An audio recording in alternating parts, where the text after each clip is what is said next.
Yeah, thank you so much for the wait. I think we are good to go. Okay, great. Great. So, hello everyone. I'm Arvin. I'm the chair for this round. Paneling with me is Arush and Ayushi. Can you introduce yourselves? Hi everyone, Arush this side, preference he, him, all the best. Hi, Ayushi, no prefer pronouns. All the best for the debate. Okay, thank you so much. A few bits of reminders before anything else. One, please be reminded to state your gender preferred pronouns as well as your modes of taking your POI preferences so we know before you start. And secondly, please be informed with equity concerns since we don't want to get in trouble for this round. Now, to formally start this debate, debating on the motion, this House prefers the Supreme Court recommendation over the abolishment of NOTA. To formally start, calling upon the Prime Minister to stand here. Excuse me. Isn't the motion being debated motion 3? Sorry. Yeah, yeah. Okay. So debating on the motion for a while. Yeah, whatever the motion is, I'll just look it up right now. Thank you so much. Let's have a practice.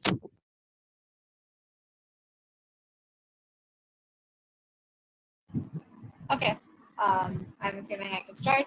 Marzia, she, her pronouns, sorry. POIs, unmute yourself. I'm not looking at the chat. Just don't have to. Okay. Starting my speech in 3, 2, 1.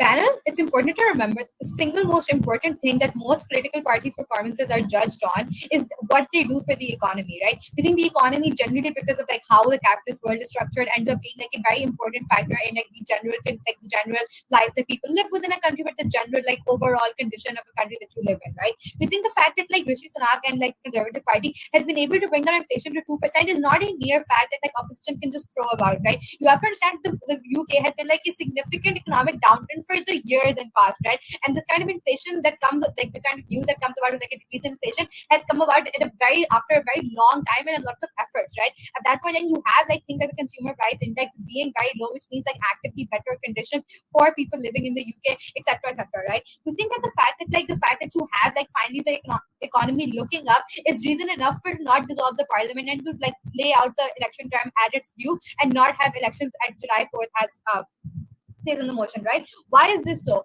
We think that specifically it's because of the inherent oppositional nature of the Labour Party and the Conservative Party, based on years of history, etc., You have the Labour Party, if they were to come in, having an active incentive to distinctify themselves from the practices and policies of the Conservative Party, right? What do I mean when I say this? We think that likely the kind of economic boom that you see right now coming about in the UK, that specifically because of the policies the Conservative Party has laid down for the years that they've been in power, right? Whatever these policies look like, that's not the kind of thing that we're debating on. It's look like the fact they were able to achieve the kind of economic benefit that you're seeing in status quo in the first place, right? Now, why is this? It is not going to be sustained if you were to choose elections that the Labour Party were to come into power, right? A few reasons. I tell you that they have an active incentive to distinctify themselves from the rule of the Conservative Party, right? At that point, then even perhaps they're bound to make decisions that are perhaps not the best for the country simply with that incentive because they don't want people to be saying, oh, hey, you're just like the Conservative Party, right? At that point, then they're going to restructure the existing economic policies. This can look like raising tax. This can look like perhaps changing export-import intricacies, etc. But we think it's going to lead to some kind of economic downfall, right? Or if not downfall, some kind of change that's not going to let the existing economic boom continue in the first place in the UK. We think that simply because our burden proposition here is not to tell you that, oh, hey, if with the absence of elections on July 4th, the UK is going to become the most amazing country ever. Rishi Sunak is the best prime minister ever. That's not our burden in this debate today, right? We simply have to prove to you that on a comparative basis, you achieve more harm when you have elections on July 4th than you were to achieve if you were to just ride out the due election term in the first place, right? We think significantly the likelihood of economic downturn or simply the likelihood of existing economic success not being sustained post a new leadership in the parliament is not going to happen. Is a bad thing overall, right? Which makes us believe that the kind of existing elections should not be held in the first place because we have the general importance of a consistent economy and a consistent social landscape being important for the UK in the first place, right? But then also we think that simply on the basis of what a healthy democracy looks for. You don't have the kind of like goal that a healthy democracy looks for being achieved through these elections on the July 4th, right? What do I mean? We think that a healthy democracy has healthy competition. This looks like two parties competing head to head, not just two parties, more than two parties competing head to head each other and like doing significant things to get public voters on their side, right? We think simply because of like the kind of like already inherent like public support that the Labour Party has, they're not likely to put like a lot of effort into their propaganda or into like general citizenship. Not right now. The general citizenship like convincing, right? In the days leading up to election, because they already know that hey, Rishi Sunak is perhaps not most popular. We already have like a certain amount of people on our side. We're going to win, right? We think this is not okay because oftentimes we think the kind of major driving force to achieve democracy within elections, like the kind of motivations that parties have to introduce better policies and to make themselves be more palatable to the citizenship base and get more voters, right? We think simply because like the fact that like you already have a lot of existing power with the Labour Party, they're not likely to make that effort and do the bare minimum in the first place. Before I go on, I'll take the point. Liz Truss was conservative who fucked the UK economy in the first place. Brexit happened when conservatives were in power. What are you talking about? Okay, again, right? This is not our burden in the freaking debate. We're not going to prove to you that the Conservative Party is like the best party that the UK has had. We're just simply saying that the decision to hold elections as of this moment right now, instead of riding out the full term, after which, by the way, the Labour Party can still come in power. Like, we're not saying, oh no, the Conservative Party should stay in power. We're just saying ride out the election term, ride out like the existing economic benefits you have, let that inflation rate stay at 2% for like however many days until the next election, instead of like actively disrupting it with like this new election in 25 days on July 4th. Right? We're not saying that like hey, the Labour Party shouldn't come into power. This clarification is important. But then also, secondly, I continue on in terms of like my analysis on why this election is going to lead to like a less healthy democracy in the UK in the first place, right? This is for a few things. We think that actively, if you were to like let the kind of Conservative Party stay in power, they're much more likely to work their asses off in the time that they have left, right? Why so? They already know they have decreasing popularity, so they're going to try to perhaps achieve as many seats that they can in the next election, right? This means they're going to continue on with their economic success. They're going to continue on bringing some kind of policy that's going to perhaps let them have like some voter base that they've lost, right? We think that when you have like this active competition, because now it's not just like you have like the like a short amount of time and like the elections are coming about, right? Then the Labour Party at that point is also forced to kind of ramp up like its own appealability to the voters' case, and then you actively have the kind of competition that democracy has, where you have like teams going head to head with each other, like trying to bring about more policies that actively serve the voter base, etc., etc., just basically leading to overall healthier competition rather than just like the Labour side having like a landslide victory and winning every seat, right? We think that simply with the fact that you give like the kind of opportunity for the Conservative Party in the first place to have like the appropriate time to prove its performance. You have the democracy take like through its own mechanism. We think that's important, and we think without it, you have like a significant harm where you have like perhaps like Labour Party domination in the next election, right? We think the specific like diversity or just like the ability for voters to make an informed decision is important. Why does this not happen when you actively hold elections on July 4th, right? We think when you effectively hold like these snap elections,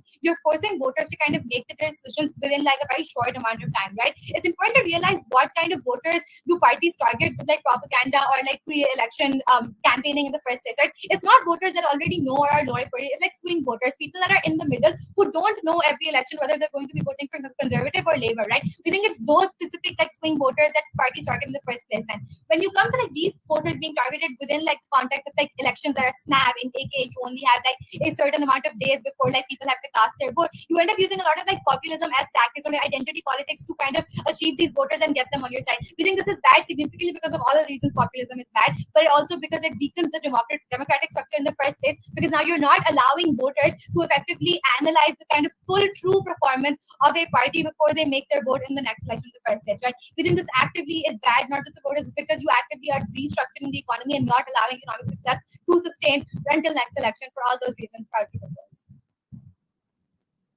Okay, thank you so much for that kind speech calling on the leader of opposition to stand. Hello, am I audible?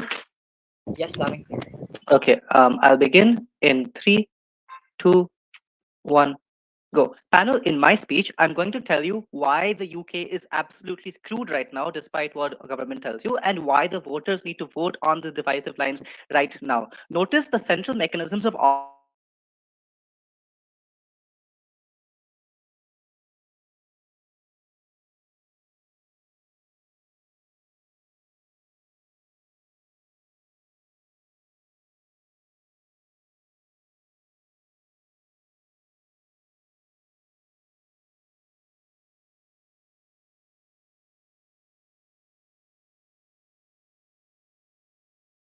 right? We think 5 reasons. On the economy, sure, they've done something to sort of stabilize the inflation rates, but notice two important things. One, that the growth rate of the UK itself is also down. There's no growth, there's no increased number of jobs. People are sort of getting more homeless, and as the population increasing, it's something that's a real big issue. But secondly, the cost of living is also increasing a lot. Why? Because of there's no energy, right? Energy costs have increased since the Ukraine war has started, and they've not been getting oil from Russia. But B, because of the issue of the Brexit, these trade policies still not been drafted, they've still not been implemented, which means people in the lower class and the lower middle class are incredibly affected by this because now they're not getting cheap products from the EU and necessarily have to go to more expensive products, necessarily something that they're now much more like sort of the salaries which are getting are not able to afford the standard of living that the UK is giving to them right now. But secondly, also in terms of healthcare, notice the way healthcare in the UK works is free, it's the NHS. But the problem with the way it has been currently funded for the last 10 years, and notice the Tories have destroyed it, is it's been underfunded. There are underqualified nurses, there are underqualified doctors, there are less nurses, less doctors in the system, and all this means that people are incredibly unhappy with the living situation. What about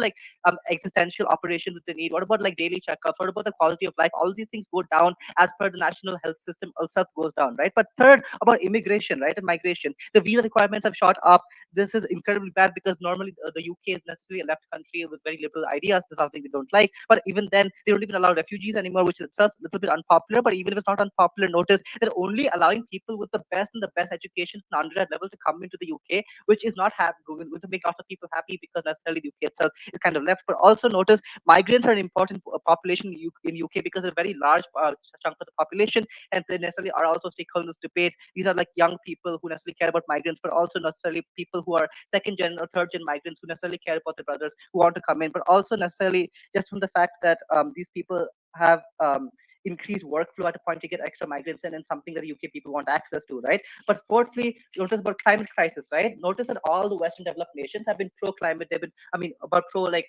green energy and like green fuel sources and like net zero emissions. The only developed nation which has not done this is the UK, because specifically Rishi Sunak is against this, and specifically the Tories are against this.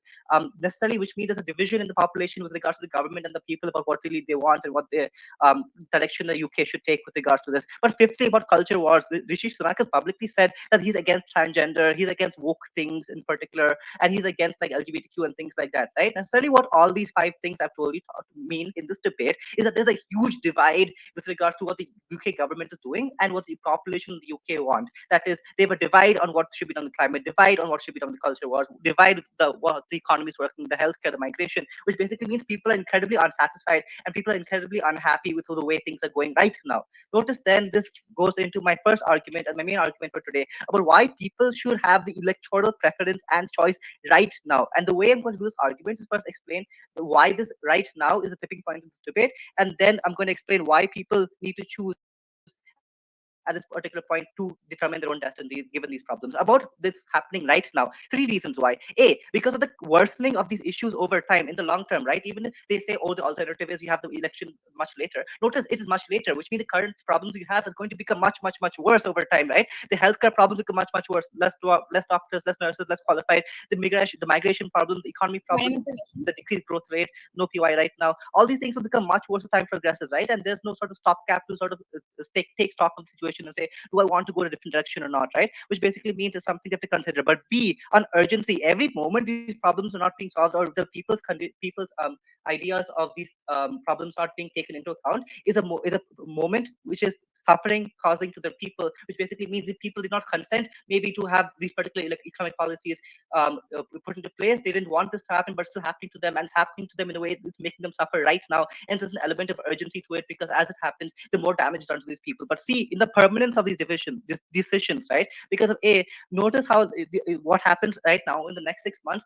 will determine what happens for the next 3 years because of the kind of policies that you will put into place, the kind of lobbying you'll do, the kind of narratives you put in society, the propaganda, all these things will determine to a great degree what happens for an extremely long period of time henceforth. But B, notice these things are extremely hard to reverse also. There's no way what you do in the next 6 months can be reversed easily because then you have to like go against established legislatures, to go against whatever narratives put in society. But it's much harder to remove what you've done than it is to sort of put things into place. Therefore, people have an incentive and people have like a situation why right now it is the tipping point for something to be done with the divisive nature and the urgency and of everything I've talked about. Then panel, Why do people need to choose right now? A, because of the principle of democracy. People did not choose to be born in this particular country. No POIs, I'm sorry. What this basically means is these people necessarily are born into a situation where there's an actor which is much more powerful than them, that can control their whole lives and their whole destinies, that can take decisions for them. Necessarily, then it's only fair for them to have a way to exercise control over the authority and the decisions the authority makes, right? Notice this also goes into symbiosis with the idea of state obligation, because the state claims to take care of these people. The state claims taxes, and the state claims powers over law to control these people. Therefore, the state has an obligation to sort of cater to these people and their needs, especially right now, because I've told you the tipping point is up for the divisiveness and the issues that the people are not happy with right now. But finally, with in terms of B, the power of the state, right? Because you voted into them power maybe like a long time ago. You don't have the power to influence the decisions right now as they're happening at the current state, which basically means if these people are not happy with these decisions, they have no way to sort of to sort of interfere with them. Sure, you don't have elections every 2 days, but at a point that it's so divisive and it's so difficult right now, we think it's necessarily a tipping point where it should be allowed for this particular situation. But finally, we think what should be done in this debate is that these people, even if they don't vote for a Labour Party to overturn what the decisions have been made in the particular general election, we think it's still okay, because we've given the people the ability to decide for themselves what should be done. That is, only on our side of the house is the agency of the people of the UK maximized, and maximized more importantly to a way in which they can determine their futures in the best way possible, because of the seminal natures of time and the consequences of actions that happen right now when government is formed right now. For those reasons, on those metrics, you have to vote for side opposition. Okay, thank you so much for that fine speech. To extend the case for bench calling on Deputy Prime Minister.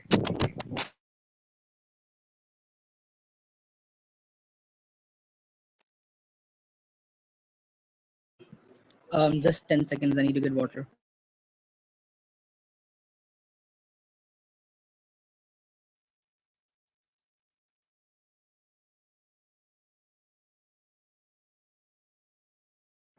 Sorry, I just wanted to just confirm. Is this debate being recorded? Yes, it's being recorded. Okay.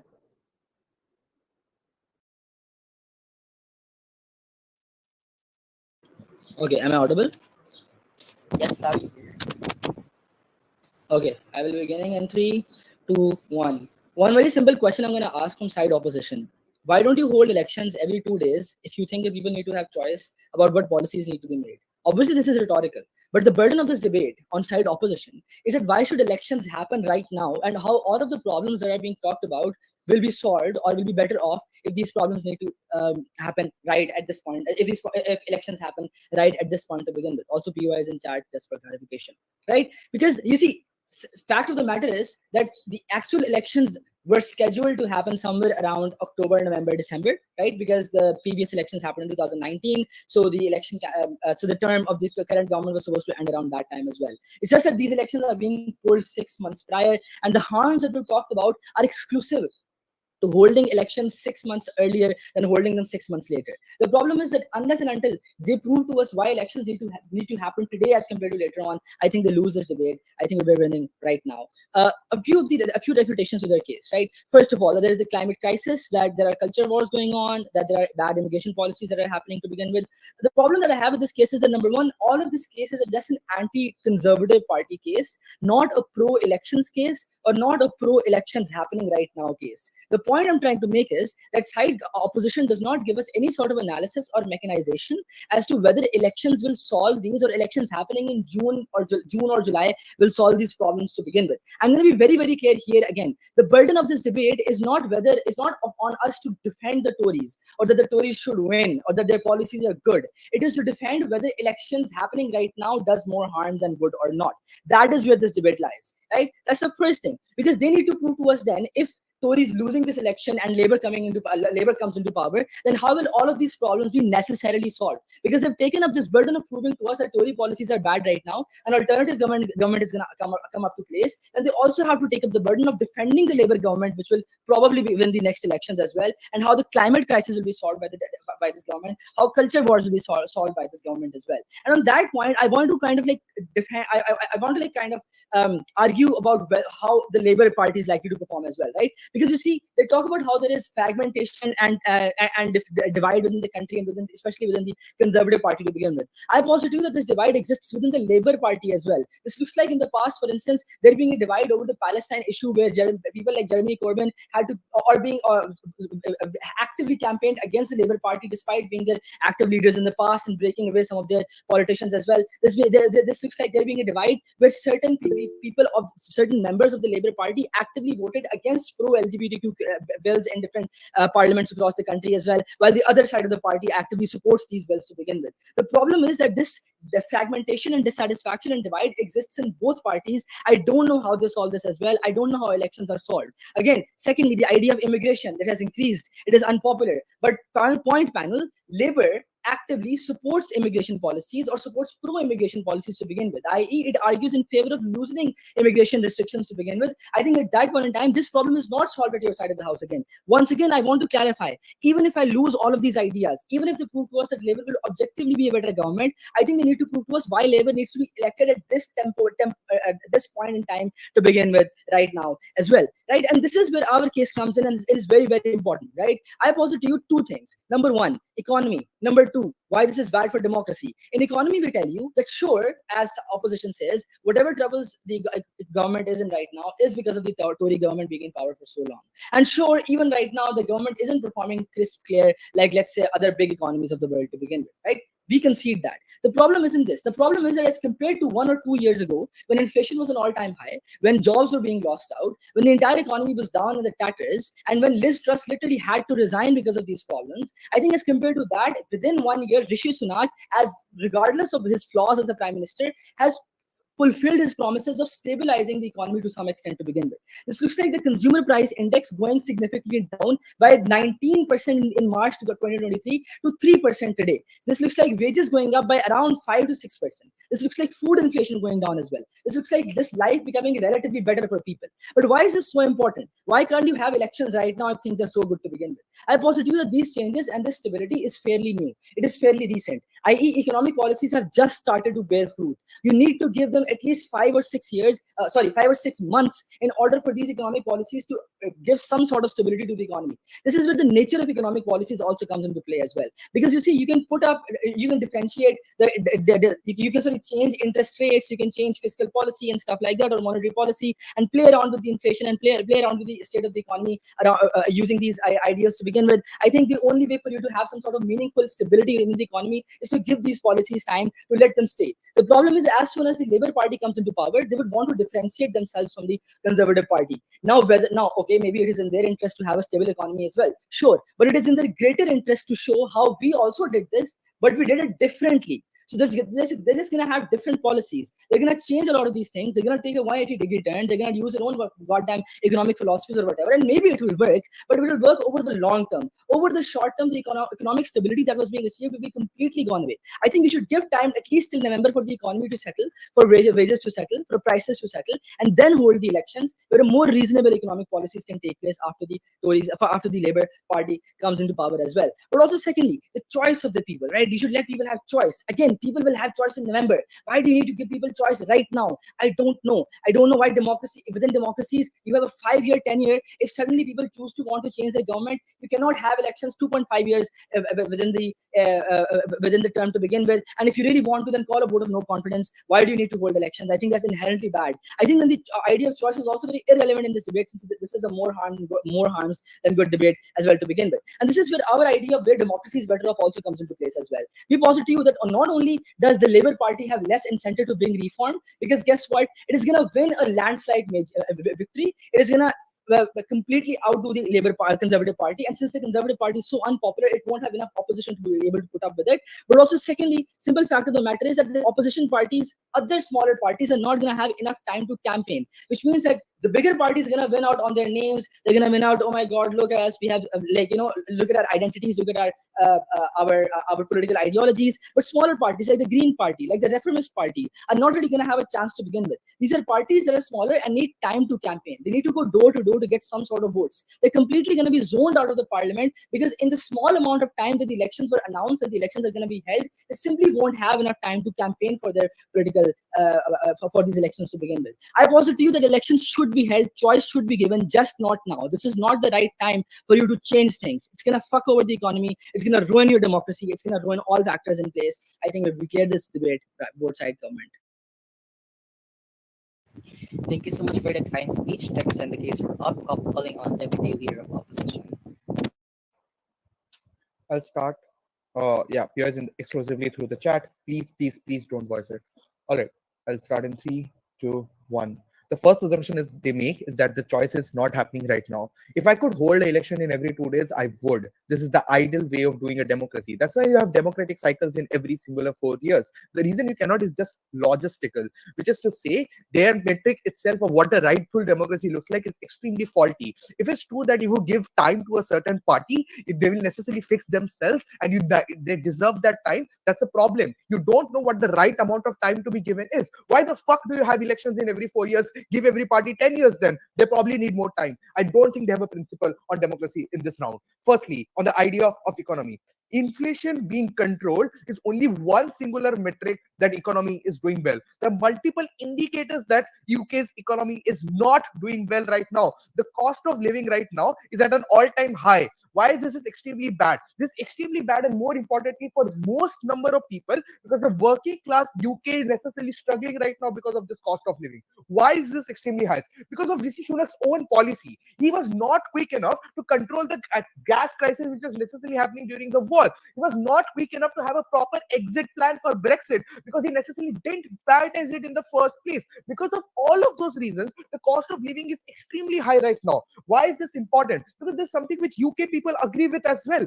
65% of exit polls says that they think that Labour will handle the economy well and Tories is a party only for the rich. That's true because they necessarily decrease the amount of tax. So even if the inflation is currently under control, it won't be sustainable even in next 6 months. Why? I've already talked about. If cost of living is high, the purchasing power parity for people is lower, which means that people can buy less stuff in UK right now. That's bad because if you're buying less stuff, countries are growing lesser, which means that the inflation rate necessarily falls because of this lack of growth. Secondly, and more importantly, the slow growth idea, which Achit already talks about, no engagement. Thirdly, the US market, which is necessarily important for UK because most UK investors come from United States or America, is extremely uncertain right now because the 2024 elections are going to happen in November for US. I necessarily don't think that the inflation rate may necessarily highlight is sustainable on the long period of time. But even if it is, the cost of living is always going to be high, and that will fuck up the inflation even more, which means that their idea that conservatives have necessarily fixed the economy is wrong. More reasons why Labours would be good at it. Firstly, even if they have to differentiate, I don't think they have an incentive to fuck up the economy as a whole. So even if they're necessarily doing this, they will not fuck up the economy because of multitudes of reasons. One, if economy is the most important thing for the election right now, they probably have this top of their election manifesto as well, which means that they have to convince their economic policies are justified and backed by economy so that people vote for them in the first place. But secondly, conservatives have been just historically bad at this, which is to say, Liz Truss was the person who was necessarily elected for conservatives. She fucked up the economy. Conservatives did Brexit. All of those things mean that conservatives have been historically bad. But thirdly, the working class hates the Tories, which is to say, if you have to control taxation rates, if you have to do things like Keynesian economics, you need buy-in from people to follow it in the first place. Conservatives don't have that buy-in right now, which means that the measures they need to take to stabilize this inflation rate, which they currently have right now, needs public support, which the Tories don't have, which means that the Labour parties are the ones who have the public support in the first place. But thirdly, and more importantly, people didn't choose Rishi Sunak. They chose a Liz Truss, which was a Tory, sure, but was a liberal Tory in the first place. Rishi Sunak is a far-right Tory, and that brings problems. Which brings me to my second argument. The people didn't choose for Rishi Sunak to be voted because Liz Truss was randomly removed and Rishi Sunak was not brought randomly into power. Why is this important? Because their assumption is that everybody cares about the economy is absolutely false. Most people in this world are single-issue voters, which is to say, Archit might care about economy, I care about healthcare because it's more proximate to me if I have diabetes. All of those reasons means that economy is not the only battleground at a point at which you have to care about economics. Why? Because note, healthcare, climate change, immigration, all of those policies are extremely fucked. We are not saying that the laborers necessarily make these policies better or do what's right for the people, but people need to have choice, which they didn't have when Rishi Sunak came into power. Why the timing of all of this is important? Because for every 6 months these things are not fixed, Rishi Sunak is allowed to make laws around it, which is to say he's allowed to restrict access to transgender rights. He's allowed to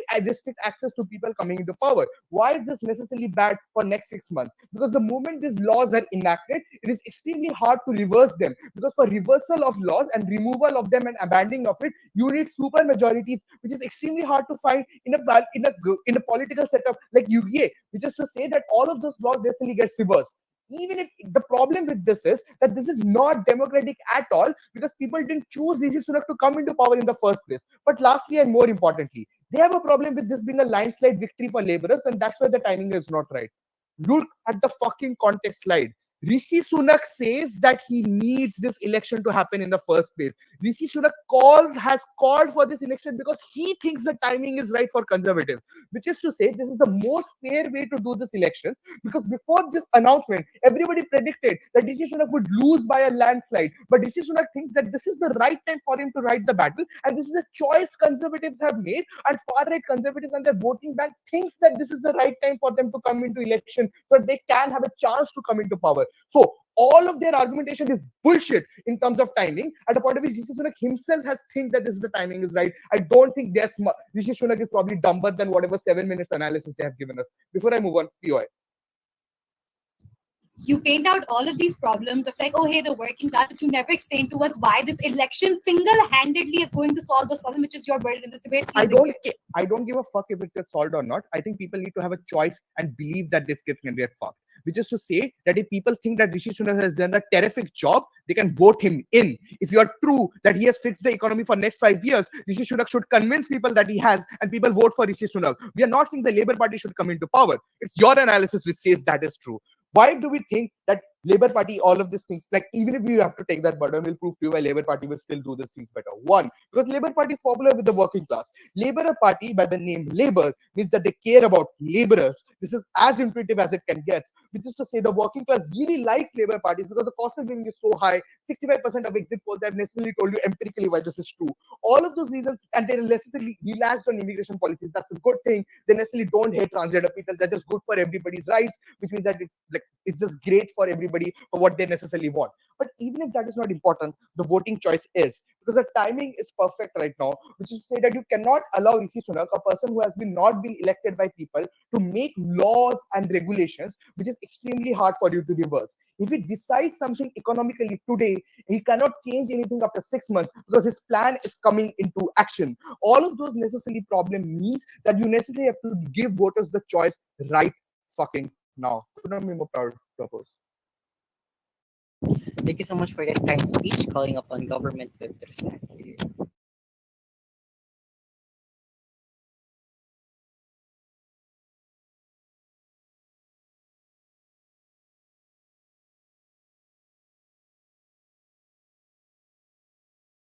Can you hear and see me fine? Yes, sir. Just give me a second. Starting on my last bit.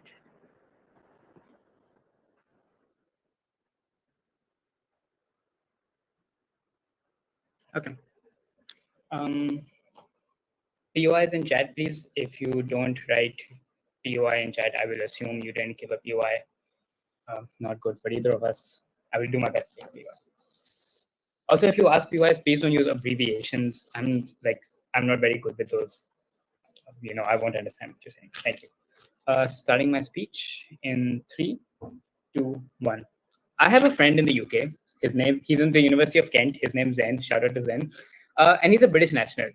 And over the past couple of years, I've watched him go from eating ramen every day because it's the only thing he could afford, to a full meal under Rishi Sunak's economic policies, because the cost of living has gone down.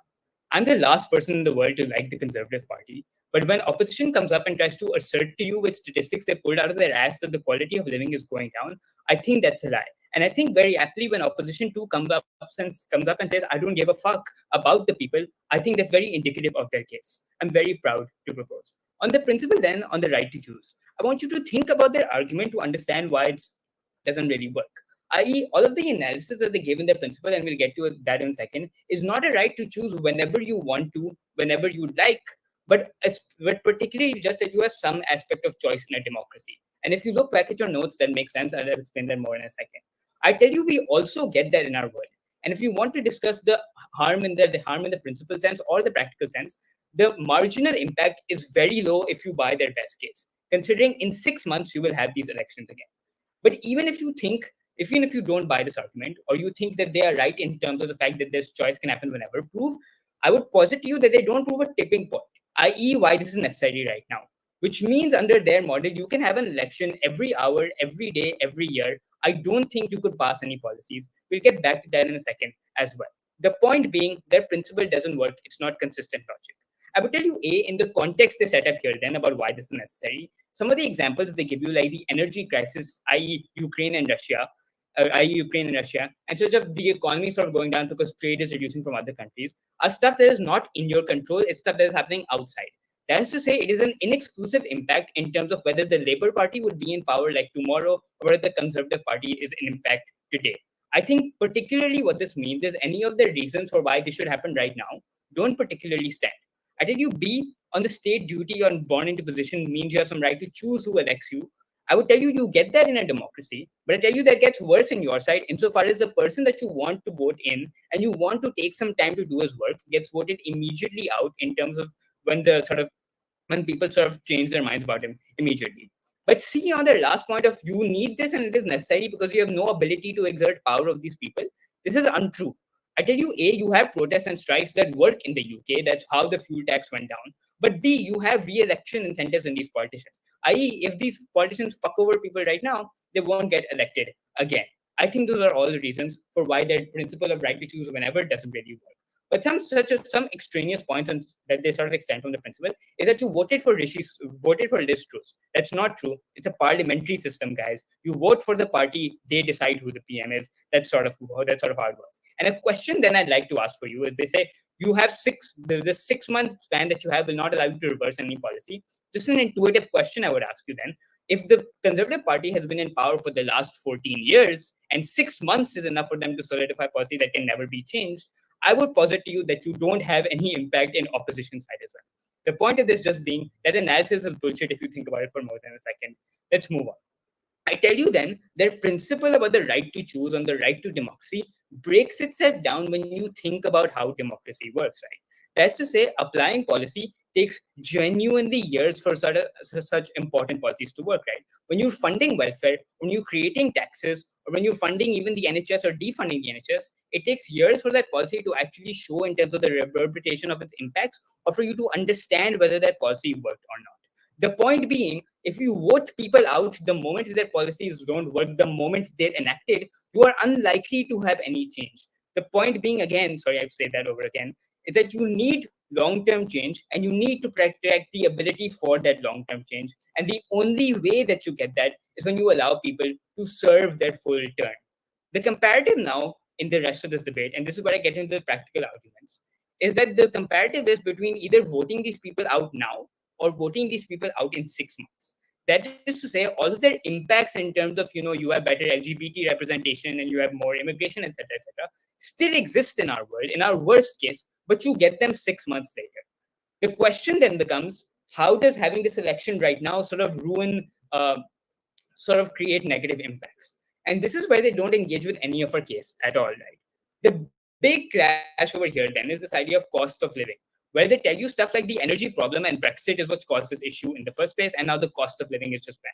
I would tell you, A, that's untrue. If you want to call into the motion side, we can as well, right? Like inflation has gone down in the motion side, cost of living has gone down in the motion side, and just pulling out statistics that I can't really even fact check isn't enough for you to prove your case. Let's talk about argumentation, not empirics. But B, even if that is true, I would posit to you the importance of understanding how economic policy works is again important. That takes time, and it takes time. And when the Labour Party put it into practice, it has just started showing its fruit. Again, inflation going down to 2%, facts that we can prove using the motion slide.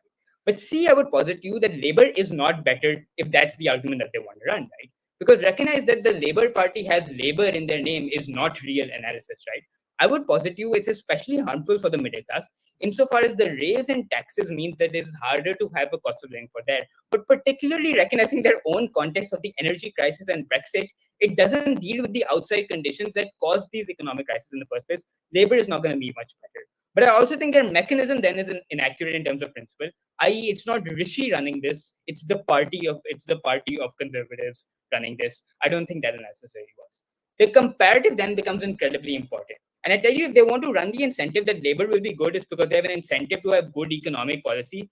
Like that's true for all parties. Let's tell you why they don't have good economic policy then. One, I tell you, it takes time to make policy. When you suddenly have an election come out, you don't have the time to create a hard, like sketched out policy in terms of economics of what you want to do in the next 5 years. I tell you, that's why you have a timeline for democracy in the first place. Is that when you have the last year coming up, you know you need to start working on that.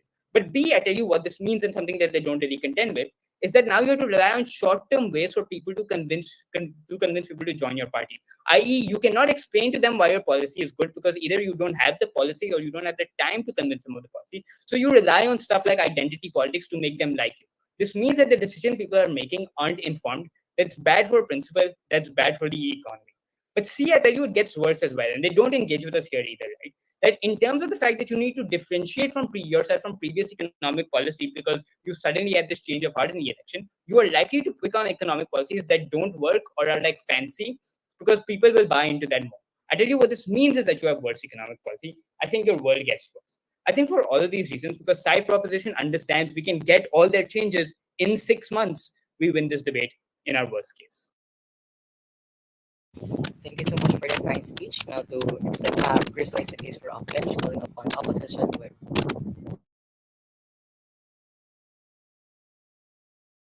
Just give me a minute. Right?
Hopefully, I'm getting further.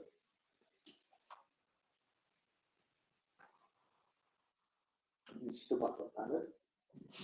yeah, you're kind of. Can you closer to the mic? What about now? Is this Yes. fine? Yeah, that's better. Thank you. POI strictly to the chat, please. I'll try taking one. Yeah. That being said, I'll start my speech on the count of 3, 2, 1. The pathway to victory in the debate for opposition is simple. I don't have to defend the Tory nor have to defend the Liberal. I have to only defend the fact that 6 months is enough of a work time for stuff and conditions in the UK to get worse to the point I have to call for an election. An election that could change the lives of people who didn't have the choice to decide their leader in the first place, people who have forced Rishi Sunak upon themselves, people who chose a party and a candidate who are going to choose the president for themselves. That's how the parliamentary system works. They didn't know it to be Rishi Sunak. Right? So what are the important metrics in this debate then? The important metrics in the debate then are the urgency of the matter as to how important it is for me to conduct these elections in the first place in 6 months. The second thing, in this period of 6 months, the fact that laws that can be passed by Rishi Sunak or the Conservative Party in the first place can be permanent because the amount of time it takes for it to overturn a law that will be passed is so much that it could actually effectively stay and ruin stuff that can exist in place. But second thing, it's the solvency of this matter and how solvency is something that's better off in our world because you're calling for a forced election that actually gives people pro-choice. But the second thing is where stability is more. Here's the issue I have with Gov in general, right? You have to take multiple stances in this debate. Gao comes and gives a call that they don't have the need to go and defend the Conservative Party, but throughout their speeches, they're constantly attacking the need for the fact that the Conservative Party can't do bad, and you can't assert that, but actively go and say the Liberal Party will be the party to fuck up in the first place. Pick your binary, pick the one paradigm you want to defend in the first place, right? Going on to urgency. Both my speakers have given you enough reasons to see that A, living rates are at an all-time high, even though your inflation rates have gone down, because people have already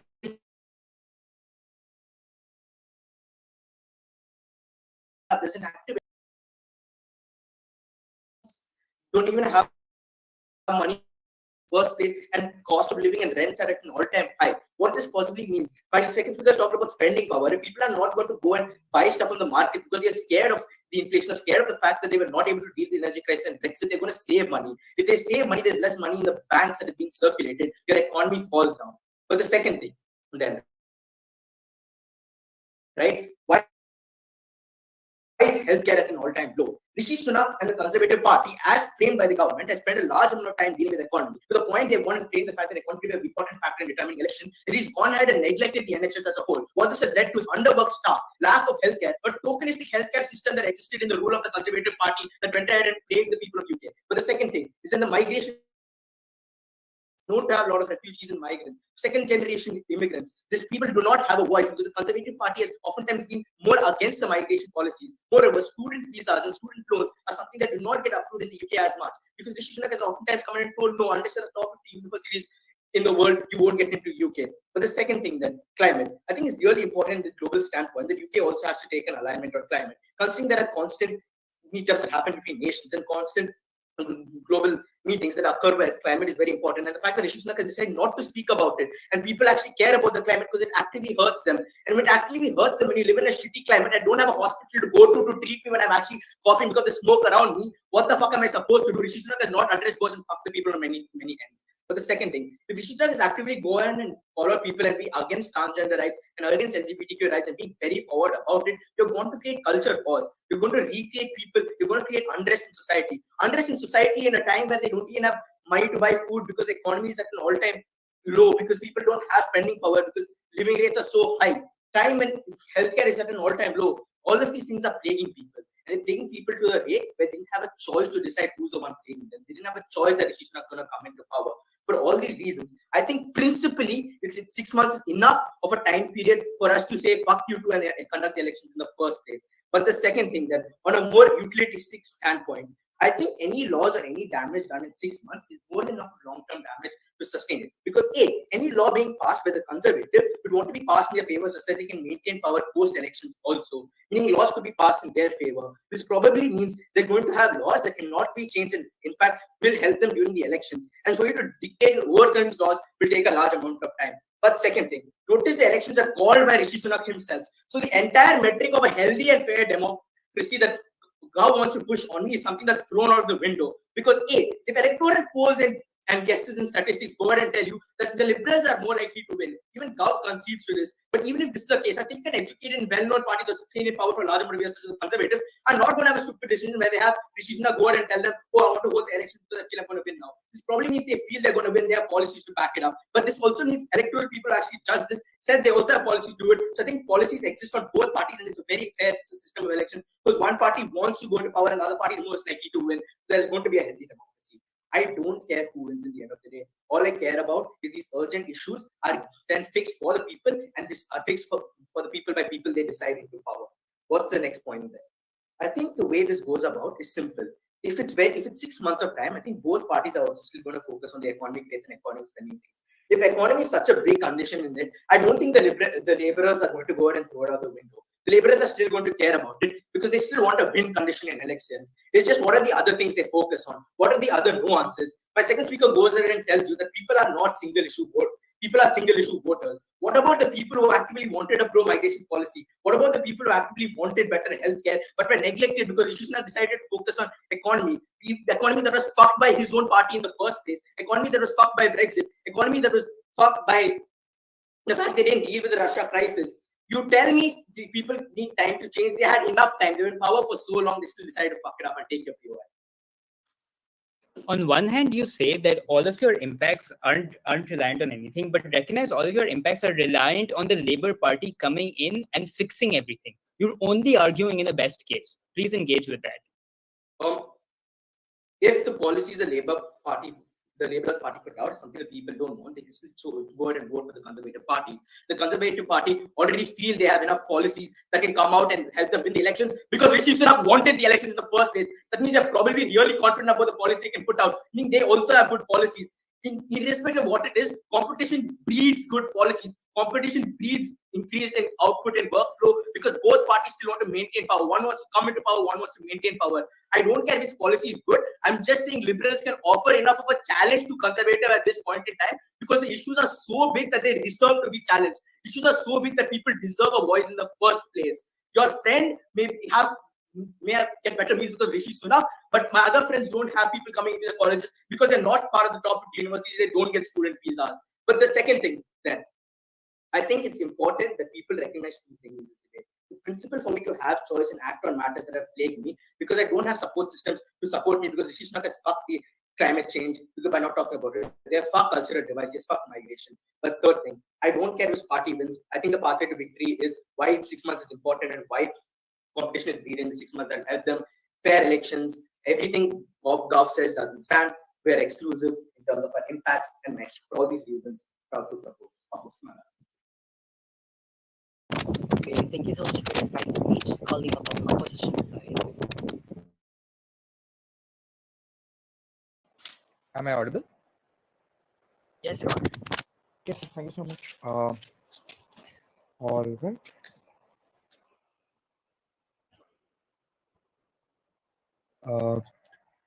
Great. I'll start in 3, 2, 1. Let's talk about the delta in this debate. Their delta is that in 6 months, economy will recover, the prices will go down, and this policy will work. They have not dealt with the worst case of this, that what if it doesn't? Then their every singular argument fails because we have already proven to you that regardless of what happens, even if liberals come into power and fuck up the economy, the choice of people is important because they did vote Rishi Sunak in. Their only flippant response to this is that, look, guys, you vote for the party, not the person. I call bullshit on that. In India, you vote for Modi. In America, you vote for Trump. If it's Robert DeSantis or I don't know, like someone else, you probably don't vote for Republican. You probably care about who your prime minister is more than anything else. What is the delta then? Then the first assumption that this economy policy would work and give it 6 months, it will fix itself. We have called bullshit on that. The first thing on the energy crisis, they say this is an external thing. That's bullshit. Every other European country fixed themselves. It took them 2 months to recover. UK went into a recession where they had to bail out their own banks. This is bad policy handling. Even if there are external factors, your economy should be rigid enough to handle it. Rishi Sunak's not. Secondly, Brexit. It's Rishi Sunak's job to create a policy around Brexit, which is hadn't, which laborers have called out throughout the piece of time, which they have not, which Rishi Sunak has not done it. Based on these, thirdly, housing. They have not created things like housing and so on. But fourthly, if the cost of living is high, the inflation is bound to fall down. But lastly, and more importantly, it doesn't matter what 14 minutes of a team in a debate room thinks or what the right time is. It matters what Rishi Sunak thinks. All of the economic analysis they gave you, Rishi Sunak was an economist before he became a prime minister. He knows this analysis personally. I'm sure that he realizes that in 6 months he probably could have had a better chance when the prices are actually falling down rather than the prediction of it being falling down. He chose this time because it's uncertain. You don't know if the economy will sustain itself or not. I think at that time Rishi Sunak is probably smarter than two people inside government who think that the economy will definitely recover. What is the importance of all of this analysis is? We are able to show to you that the choice of people is the most optimal thing. Why? Because they didn't choose Rishi Sunak and its policies. The thing that Liz Truss was coming into power, they didn't realize that the migration policies are going to be stricter. They didn't know that the NHS is going to get fucked up because of Rishi Sunak. All of those things were not seen by them and they could not have predicted it. Which means that from the time of them voting, things have changed drastically, and that is why you want this voting to happen. Then they ask us, what's the delta, guys? You can make them come into power after 6 months. No, that doesn't matter, because if Rishi Sunak continues to do whatever he is doing, which is already has for next 6 months, they can make policies which are extremely hard to reverse. They say, guys, 6 months is not enough. They never characterized that Rishi Sunak could use and change the UK economy for throughout the pieces of time in 6 months. I'm sure he can make restrictive laws around rights. I'm sure he can cut down the budget of healthcare even more. I'm sure he can do all of those things we just continue to do. If he could change the economy in 6 months, obviously he can affect these things in the first place, because by their own characterization, economy is extremely hard to change in the first place. What is the delta then on our side? We, on our best case, laborers come into power and change multitude of things as predicted. They are pro-migration. They are pro-working class. All of those things have been historically been true. Their idea is that, look, guys, we don't care about facts. Let's talk about arguments. Sure, I will give you a fucking argument. Laborers have been historically done because of this, because conservatives was a party made by the rich. That's what they were called Tories. That's the analysis we have given you since Archit. On our best case, these things get changed. On our worst case, laborers fuck up, and that's okay, because people at least had a choice to change these things and could attempt to change these things, because not everybody cares about the economy. Some people care about the other things that way. Our absolute worst, Rishi Sunak continues to be the power and continues to fuck up this, but at least people chose Rishi Sunak over everything else. They chose the 2% of inflation over everything else. That's the choice they make. It doesn't matter if it's 6 months or now. Choice right now is important. You can't just restrict it for next 6 months. Couldn't be more proud to oppose. Thank you so much for that speech calling up the government.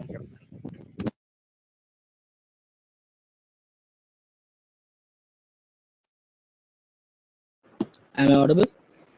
Yes, sir. Okay. I'll be starting in 3, 2, 1. Right off the bat, the idea that, oh, Rishi Sunak decided this, so it's a good, so he probably knows what he's doing. This is literally the motion that we're debating, that Rishi Sunak decided this. I think it is bad. You think it is good. Please get your head in the debate. Secondly, burdens.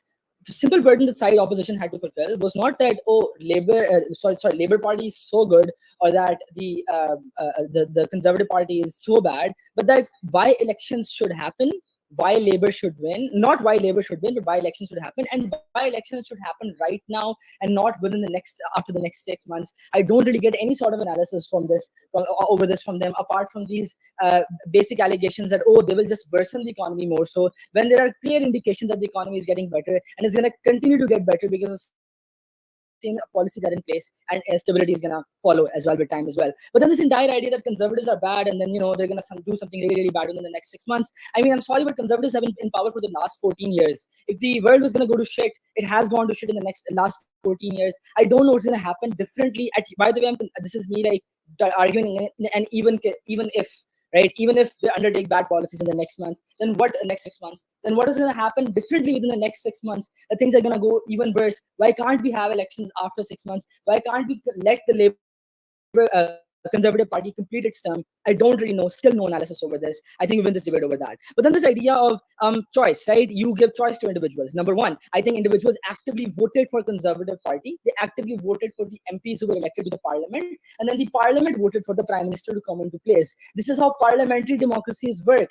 People don't vote for David Cameron or Liz Truss or Rishi Sunak. They vote for their party. In the United States, people vote for the Democrat Party and the principles that it stands for. Otherwise, the Democrat Party would lose elections the moment Obama goes away or Biden goes away. It's the party that people vote for. It's the ideals and the policies that people vote for. I.e., whoever becomes the prime minister is just someone who has to follow the party's writ, is not necessarily needs to be directly elected. I think there's an indirect election happening within parliamentary democracy. This is a stupid argument, basic understanding of democracy is final. But secondly, I think choice comes every 5 years to these people. But within these 5 years, you're giving significant choice within democracies as well. You can protest. You can ask your MPs to change policy. You can hold your party accountable through courts. You can go to, and then there's different houses of parliament within the country as well. There are all sort of these safety mechanisms that exist. I think democracy preserves choice at either way to begin with as well. But then we tell you that at our side, the harms that are likely to exist are several fold. Number one, the harm is that the process of elections happening within 25 days necessarily ensures that the use of populism and identity politics will prevail throughout the election campaign, which in and of itself is a bad thing for the democracy and takes away choice from people. Because guess what? Secondly, that smaller parties cannot campaign and do not have time to campaign.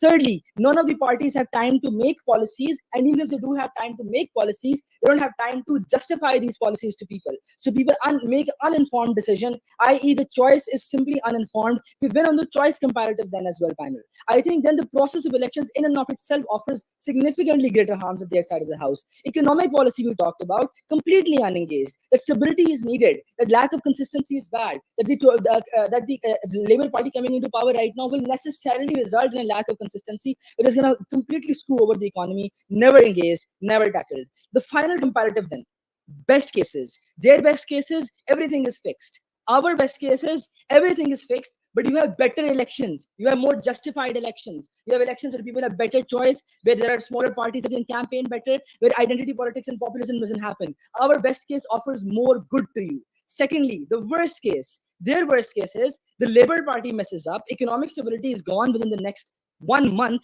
and bad elections, terrible elections take place. But our worst case is people don't get choice. First of all, in harms versus good motion, I am sorry, the harms at your side of the house, in your worst case, are significantly worse than people having relatively less choice. Because guess what? They had to vote 6 months later than tomorrow, which, by the way, is not less choice at all. It's just delayed choice, and it's not even delayed choice when that is the regular time when the term was supposed to be completed originally to begin with. No justification over why elections should happen right fucking now. I think we win this debate on a margin. Vote Gov. Thank you so much for your kind speech, and thank you so much for the excellent round.